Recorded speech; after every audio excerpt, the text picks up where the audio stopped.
Hey everybody, maybe try three will be the charm. So I decided what I would do to help the projects is make some introductory and instructional videos. Um, we currently have four different game systems that Silver Weaver is experimenting with. Army in Your Pocket, which is a war game. 20 plus 6, which is the high action series of rules for doing things like heroic fantasy. And to a degree, my cyberpunk setting Genocide. Although after I made these rules, I might actually switch that. XD6, which is a attempt to make a open D6 variant that is a bit more. I guess the word I'm looking for is forgiving. But as I was playing XD6 this last session, I was trying to run Forbidden Lore game. The players I was playing with were having some problems, and so I started looking at Forbidden Lore, what I wanted it to do, and I saw the attempt to simplify away from 20 plus 6, which is very rules heavy and combat oriented, to something more generic. And I came up with the idea of doing simple D6 instead, reducing everything to a single die 6 roll, making the characters actually focus on building a character by story method. So simple D6 uses very simple game mechanics, a lot of abstraction. It requires a lot of give and take to the RPG that most RPGs don't have. If you've played games like Everway or Amber, we're taking a step more towards that. You'll see some shades of the storyteller system from WAD in this, as far as consistency of rolling and how things are going to work. But I'm actually kind of interested in how this is going to pan out. And this little quick start guide we've got now, it's only like 50 pages. But I can see so much potential for it. And so I'm kind of excited to get it going and I wanted to share it with you. So the most difficult thing of any role-playing game is, of course, building your characters. Characters drive story. Characters drive plot. Characters drive everything in fiction, in my own personal opinion. If you have good characters, everything else will follow. If you've got good characters, you'll get a good plot. If you've got good characters, the setting and the scene and the world building will just follow naturally to house that character. For simple D6, I've got a few settings in mind. And we're going to build a character here that's just completely generic. You could plop her on any setting. Okay? But I did envision this as a modern character, so we're going to build her as somebody from the 1970s. There's nothing to stop using the same system mechanics for any time period of human history or for another world. But we're going to go with that 1970s thing now because Marie's story is going to be very closely linked to a nightlife adventure I have planned called The Playing Card Murders. So the first thing we start with is determining attributes. You've already heard me use the feminine name, Marie de Rosa, so you know I'm playing a female character here. Marie is going to be, in my head, a very social character. She's very expressive. She's very charismatic. She's not above manipulating people to get what she wants. And so for that, I'm going to take the social character package. Now, you could have your GM, or we call them sages in my games, let you do random rolling. Random rolling is good for a small party because it increases the chances the party will have high attributes. But because we only have 5 attributes in the system, and because we don't even have skills in the system, we just have professions, it is very easy to min-max a character, which I'm also going to show you here with Marie. And so taking a package is probably a better balanced way because it enforces into that player's mind what their role is in the setting. Right? And since we have a generic set of rules here, you don't have someone doing, well, the party needs a fighter, the party needs a thief. We have types of character. And Marie's a social character. Everything she does is by socialization, interaction with other people. By taking the social character package, I then have the following abilities. My physical is set to +0. My mental is set to +0. My social is set to +2. My fate is set to +1. And my weirdness is set to -1. Now, that may at first seem like a detriment to have a +0 statistic. But in this game, taking a callback from my experience playing Ars Magica the first time, we're focused on bonuses.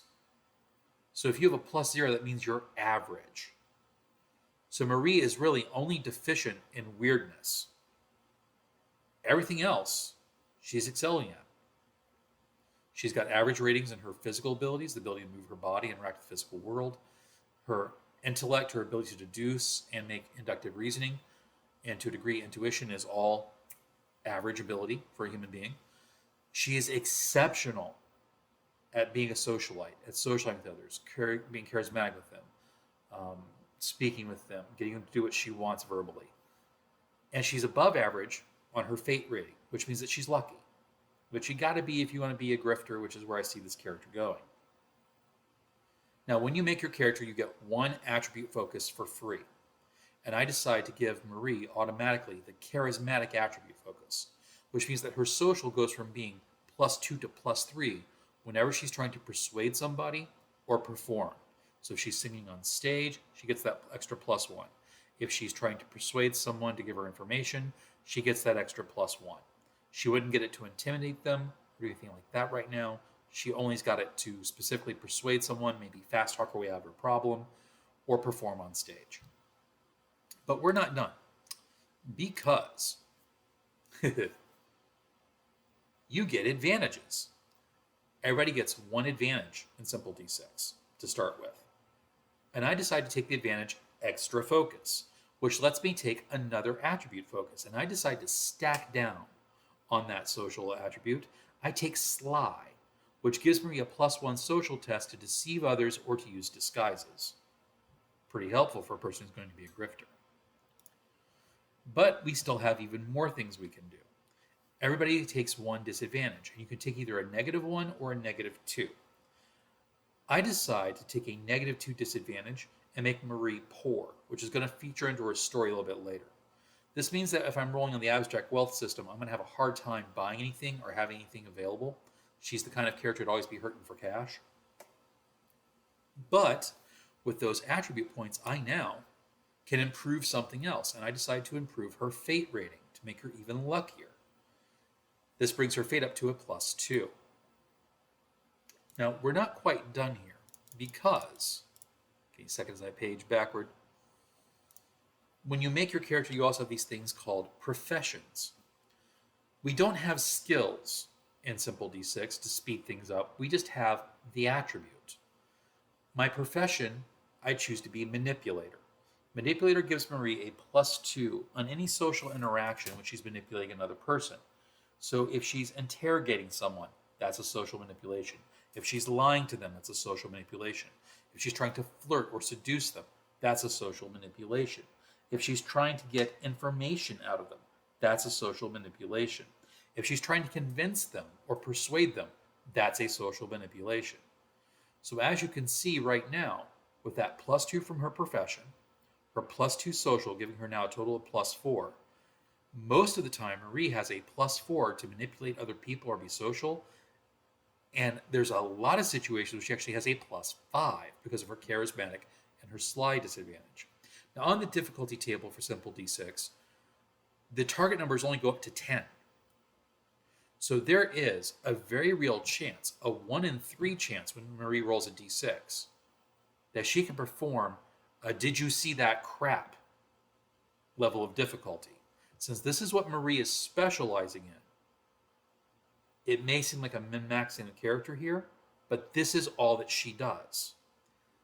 She's at a detriment to anybody that has any bonuses in any physical or mental contest. It's going to have to rely on her luck to try to get her out of it.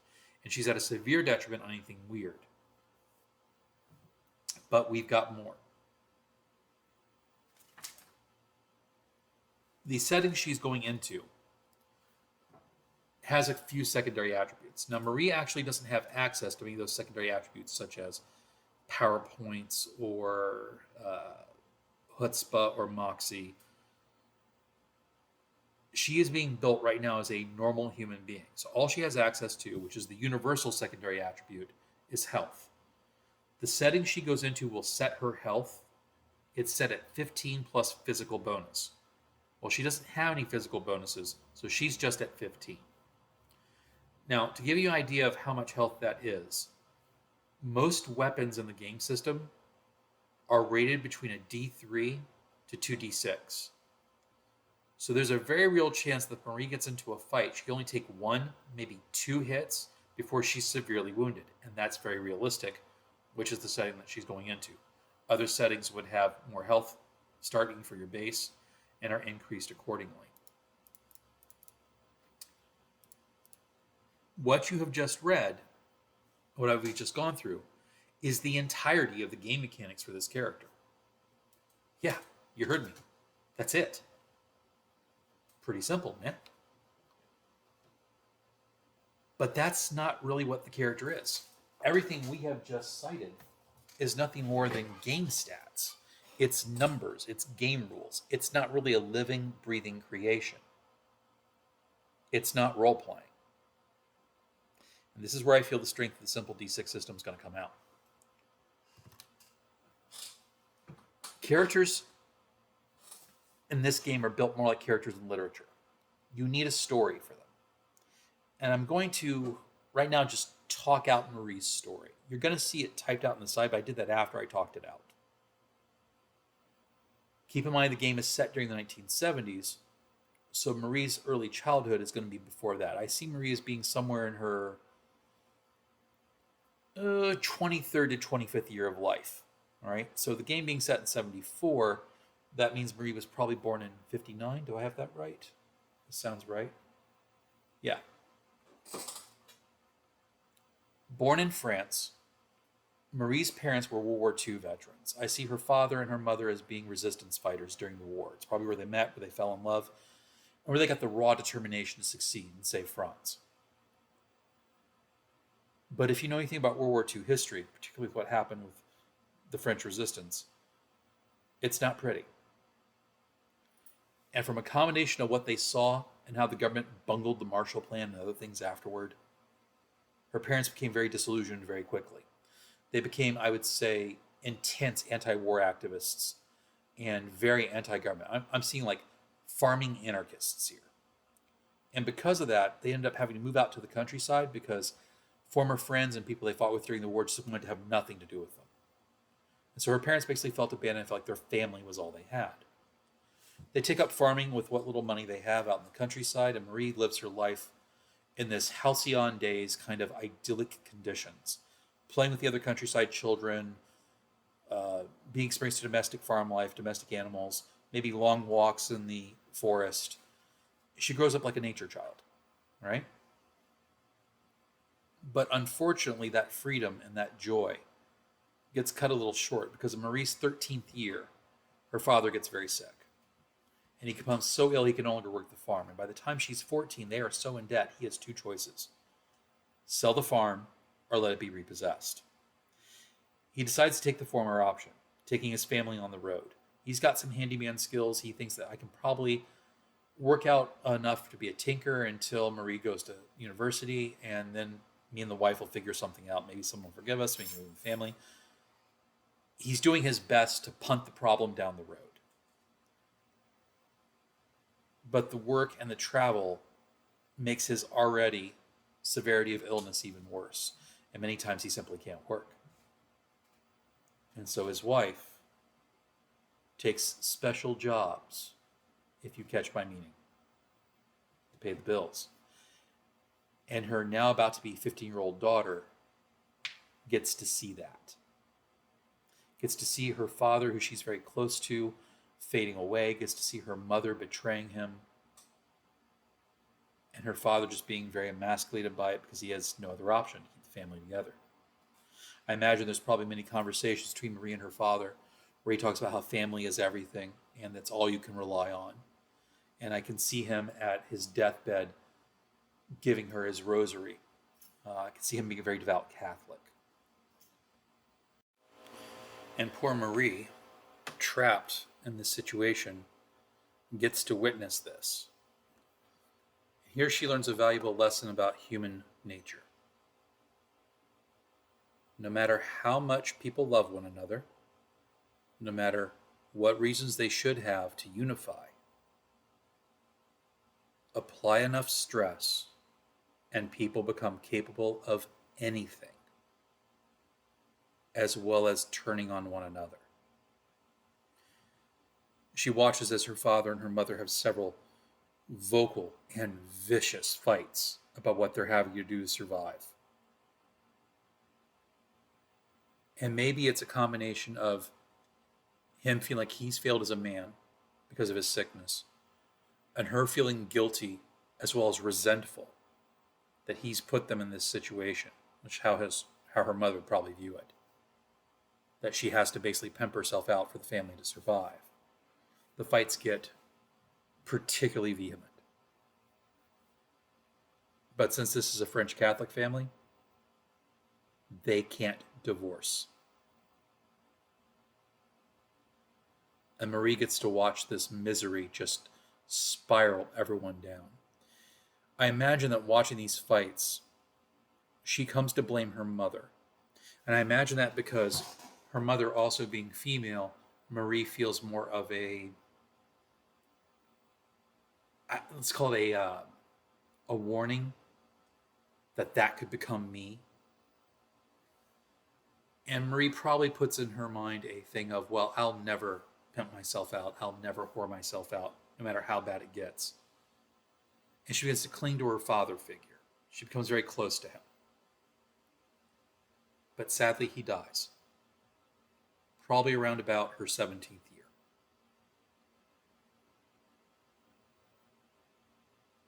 The fighting between her mother and her gets worse. A significant part of their money went for the funeral to notify family.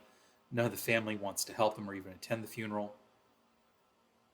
And Marie begins to feel like she's very alone, that she has no reason to be in this family. During the years they've been on the road, Marie has discovered some things. She's discovered that she's very good at socializing with people and manipulating men. And she's never gone as far as her mother would go. But she has gone far enough to flirt with a boy to get a meal, get a ride, maybe have him buy her an item that she really wants or the family needs. And that's stepping her toe in the waters of feminine wiles is enough to make her mother accuse Marie of being a prostitute. Guilt, projection, that kind of thing.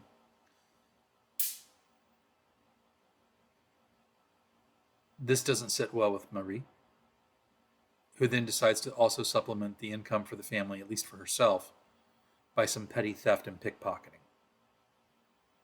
She's very good at it. She never gets caught. And the few times she has got caught, she's managed to charm her way out of a problem or explain it away. She learns the virtue of dissembling and only giving people enough information that they come up to their conclusions on their own. Somewhere between the time she's 17 and 18, the relationship with her mother gets so bad that Marie deduces the only thing left to do is to leave and never look back. One night she'll rob her mother of all the money that her mother has managed to save, all the jewelry she's managed to squirrel away. She hitchhikes her way to Calais, and then from Calais, she stowaways on her way to England.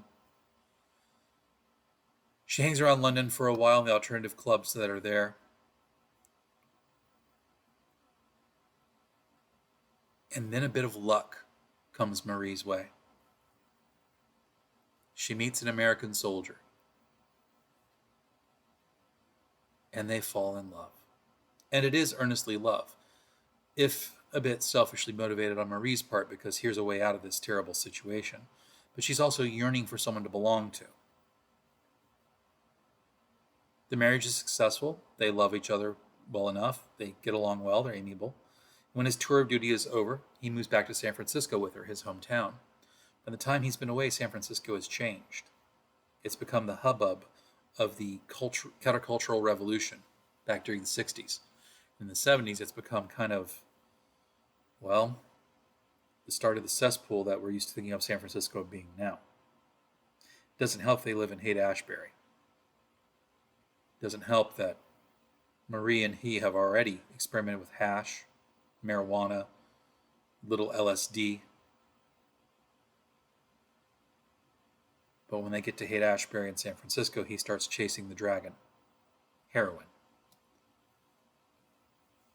He eviscerates their savings. They end up having to move twice. And then one night he overdoses. Marie is once again alone. And she finds herself in this strange land seeking meaning on everything that's happened to her.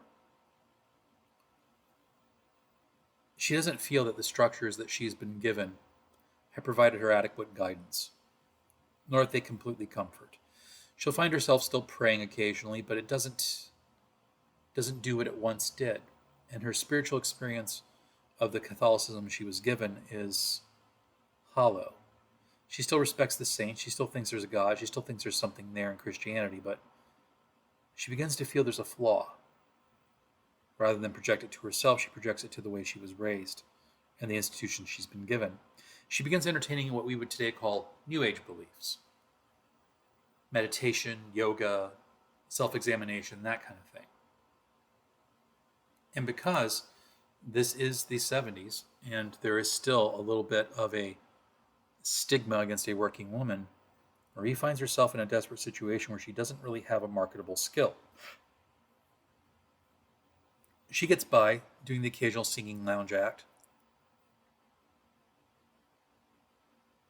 but she's also having to cut ends meet by living with 4 other people in this tiny, cramped apartment that always smells of weed.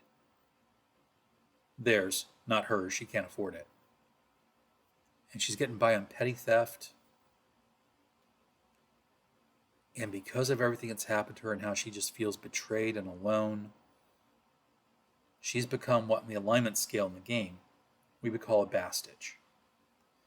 She's become that person that's willing to do some dirty things to get by. She's not quite willing to outright hurt people just yet. But that could happen if given the right motivation. She's still too proud to resort to doing what her mother did. But she would have no problems manipulating a man. Move in, live together, that kind of thing. But she hasn't found anything that she either trusts or feels are manipulable enough. And in Haight-Ashbury at San Francisco at the time, there's a lot of strangers and a lot of strange things going on. You have cults running around the streets. You have political radicals, a lot of civil unrest. The trust is just not there. And so this is the character that we've created.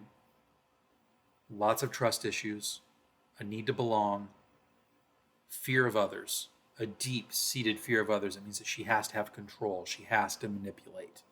She has to be in charge because her parents were supposed to be in charge and they bungled it. And her husband was supposed to be in charge and he lost himself to his self-destructive uninhibited nature. I could see Marie embracing a little bit of the women's lib theology, a little bit of the women's lib political movements.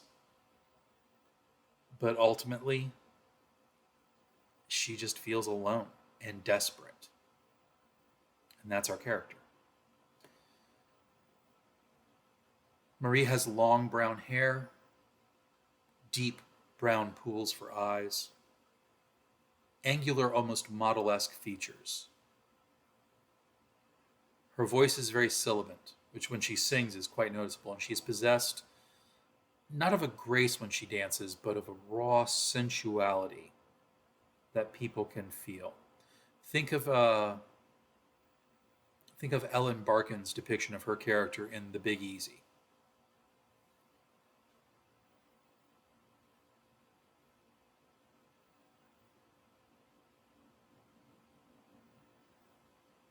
Her life goals right now are basically not too long term. They're all pretty short sightful. Make the rent. Make 6 months rent if you can. Get a car. Maybe leave San Fran. Maybe not. And always running around the back of their head is find another husband. Because that's how she was originally raised back in France by her parents. Ironically, she doesn't like French food.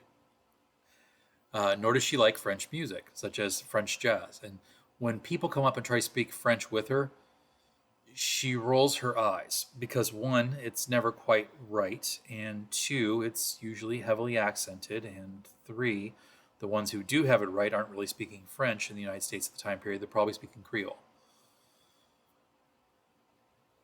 She likes Italian wines. Not that she can afford them right now. She likes Italian food. Spaghetti bolognese, the zuppas, flatbreads. That's her thing. And she feels mildly bad about that, having been raised in France as a child. She feels like she's betraying her French origin there a little bit, but she just doesn't get into baguettes and croissants and all that stuff anymore. She just doesn't. It's not her thing. She doesn't like television. She loves movies. And because she grew up listening to them on the family radio, she has a penchant for old radio plays. Radio programs still mean a lot to her. She has no attachment to professional sports.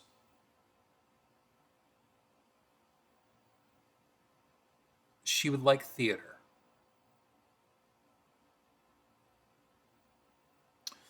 As I mentioned earlier, she does use drugs recreationally, but she's a true recreational user or a true spiritual user. I could see her being the kind of person that would want to scrap up enough money to go out to the desert and get peyote with the First Native American church.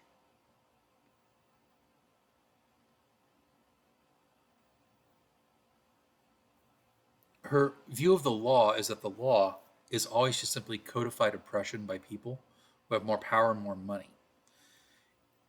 Sometimes it happens to also be ethical. So she's the kind of character that would mind bending the law. But she also is aware of the severity of punishment. So she's not willing to bend the law in major ways or break it unless she feels she's guaranteed she will not get caught. This is why she's always restricted herself to petty theft and never grand larceny. Now, so as I said earlier, she's slightly soft-hearted, so she's not willing to hurt people. Although she will intimidate people with the threat of the law or the threat of having their secrets revealed. She's learned that often the power of an emotional or social shaming is far more intimidating than a punch to the face. And this is Marie in 1974 in her setting of San Francisco. Now, that is how characters I feel should be built for this system. And in a moment, we're going to go through how to build an actual vampire for the nightlife setting, and maybe even a sorcerer too. But there's a lot more story involved here. There's a lot more doing like an actor would do to slip into the role. And I kind of want that system to be conducive to that. I do hope you enjoyed listening, and I hope you'll tune in. After I do all the character bios, we'll do actual game mechanics about how the game system works. If you don't have the quick start guide already, these videos will be very helpful and very instructive. And thank you for listening.